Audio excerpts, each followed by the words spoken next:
All right, you guys. Hey, thanks a lot for taking the time. I know you've been done with the photo shoot and all the other stuff around here today, but appreciate your time. Okay, Olympic year. You've both been in the Olympics, well, more than once in one case, but with different teams. I'd love to hear how you guys are planning this season to be able to get to your second or third Olympic Games. Go ahead, Mark. Oh, okay. It's something that you've always said. We would just love to get back because it was just so much fun. I think the big thing for our team is just not putting too much pressure on ourselves to do that. We've been there. We've had that opportunity, and it would just be amazing to get back. But we just want to have some fun and play our best and ride some momentum and see where it takes us. So, Brad, how are you setting up this year? Is there, I guess the template, so in an attempt to peak at the right time. I guess your mindset as to how your team has done that. Yeah, so our plan coming into this season was we wanted to get on the ice and compete early. So we did that. We played two really great events in Oakville, got off to a really good start really in our first three events, but a good balance between getting out and competing as well as rest and recovery like a lot of teams are trying to do. And at the same time, just making sure that we don't put a whole lot of pressure on ourselves, knowing that it is an Olympic year. Like Mark said, just go out, have fun. We've got a really good plan, and I'd say a really good regiment set in place, and we're just going to follow that, and fingers crossed that it works out. Yeah, the importance, I guess, of Oakville here, the slam, and then also 2 weeks at Chestermere and the timing of those slams. That's something I thought about right away when I saw the dates. Went, wow. The importance of the timing of the two slams this year. Yeah, it's perfect, right? Play a slam, get a week off, play a slam, get a week off, and then the Olympic trials. So it gives you time in there to practice if you need to, but also to rest and recover mentally and physically, but also test yourself against the best before the trials. So I think it's a perfect setup to see some terrific curling at those Olympic trials in Saskatoon. Maybe both of you, but whichever. I don't think it matters who takes this one. I'd love to hear your thoughts. This is for the young people that are going to tune into this or listen to it.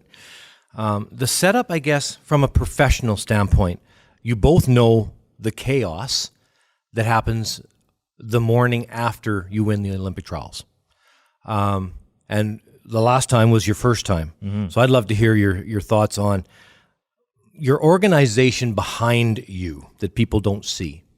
Right. Do you remember the morning after you won? Yeah, the morning after we won, it's a little blurry, but well worth it, and we had a great time. But yeah, right after we won, you're kind of thrown into a little bit of a whirlwind. I know that I was 28 years old, pretty young and naive at the time, really didn't know what to expect. We ascended to the top pretty quickly in a short period of time. So we've got that under our belt. I think we're going to be a little bit more experienced. If we were to hopefully be the team that represents Canada, I think we would be a lot better prepared for everything that comes after you win the trials. And we hope that that's the case. So I'd like to a little more detail as far as the, I guess the agency stuff, the PR stuff, the medical stuff, the sports psych stuff, just the people that are behind you. For the young people, this is for the junior teams, this is for the young curlers that are coming up. Yeah, you need that good team behind you. So, we both times we've had a terrific group, Scott Pfeiffer, Adam Enright, Jules Ochar, John Dunn, the people that will manage everything outside of the curling, because that 2 months you have between the trials and the Olympics, it's so important to be mentally fresh, physically fresh, and ready to compete at your best. And those other things can bog you down so quickly. Mm-hmm. So, whether it's tickets for family or flights or, to your point, the agency stuff and the media, and that needs to be taken care of. Otherwise, you can get pretty bogged down and you can be exhausted before you even head off to the Olympics. So it's really important that group is behind you, taking care of those things, because there's a lot going on behind the scenes that most people don't see. So we get a lot of messages on Inside Curling on the podcast, and also just me personally, wondering about curling, because we're not a full-fledged professional sport. People do other things. How is it possible to dedicate the time to be able to compete when a lot of the teams you're going to compete against at this Olympics or even World Championships or the Slam this week are professional curlers? Yeah, it's a really good question. A lot of the countries have adopted. Their curlers are full-time. That's what they do. Many, we've been told, that's all that they do, and they're on salary and whatnot.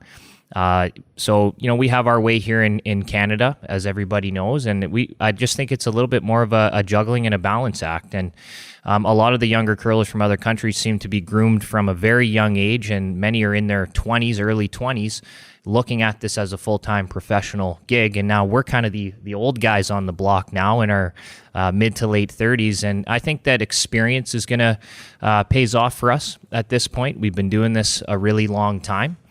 But certainly it's a little bit more of a challenge when we do have family, we have careers, businesses, jobs, bosses, things like that.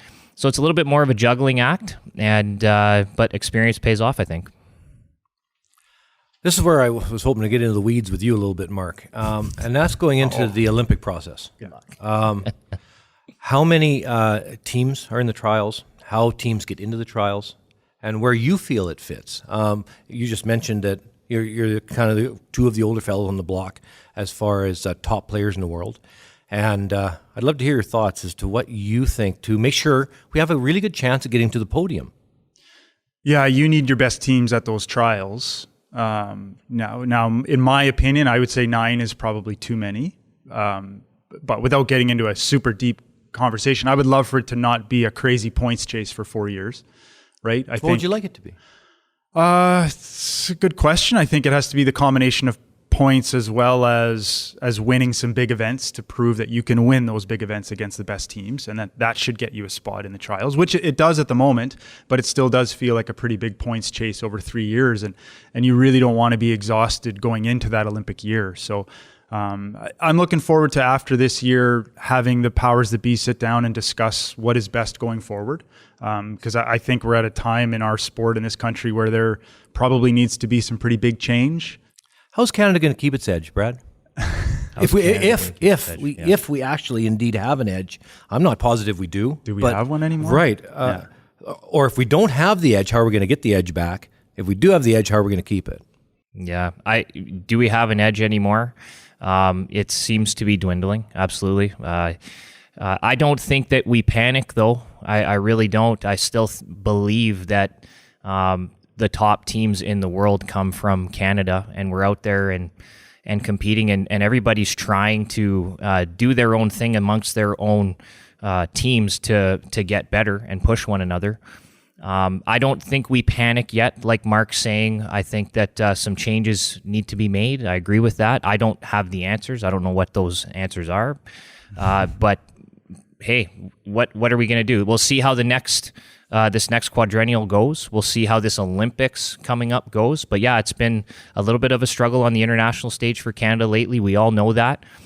So I think that people are trying to think of what to do next, and we do it to ourselves, though, right? Sure. We do it to ourselves. We run terrific events. The Sportsnet runs the Grand Slams and their international events, and we bring the best international teams over here to play us and beat us and learn. And then we go to the international stage and lose to them and wonder why. So in an effort to grow the sport worldwide, we're actually, which is great and fantastic for the sport of curling and the professionalism of it. But as a result, we're going to lose that edge as the best in the world in Canada. And is that a bad thing? Is that a bad thing? I mean, I love seeing the sport grow. I love seeing it more competitive. I'd love to see Canada on the podium more often, but it's not realistic with our current system of us growing the sport all over the world. It's just the way it is. All right. Let's get into the WCF rule changes. No tick zone. Mm-hmm. And, actually, Brad, let's talk a little bit about that, because you don't use the tick quite as much as what you used to. You did actually go through a time when you used it quite a lot. You don't so much now. So I'd love to hear why you didn't. Maybe you saw this coming. I don't know. But why you don't as much as you did, and your thoughts on the potential rule change through the World Curling Championships. Sure. Yeah, we developed a little bit of a playbook as a team, and our big thing was always being open-minded and trying new things and having the courage to try new things, and we implemented the tick shot a lot more than other teams, just because we felt like the 5-rock rule and strategy around the 5-rock still hasn't been perfected, like the 4-rock rule was, like the 3-rock rule was. So we were open to trying new things and really trying to dictate the play more so to how we wanted the game to go. So we used it, we tried it, we had a lot of success with it. We won a bunch of slams in a row with it, and it's boded well for us, in the past.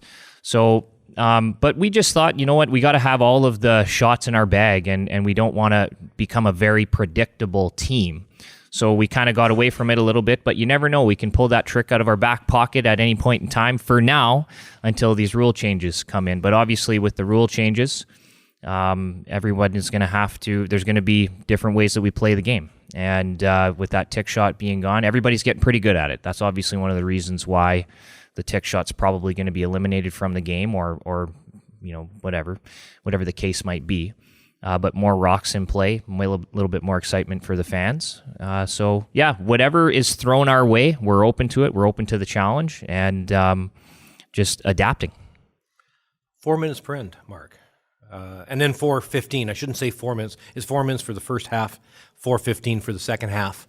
The impact, I guess, well, first, do you like it or not? And then, of course, the impact to the sport. Yeah, I don't like it. I don't like it at all. We tried it at the Canada Cup, and we were actually successful with it. So you'd think we'd be one team that says this is a great idea. But, to give your team the same amount of time for a simple blank end as you would for a more complex end in 6, 7, and 8 is just, it's silly. And to me, when I see the rule changes, to be honest, my first question is, what's wrong with our game right now?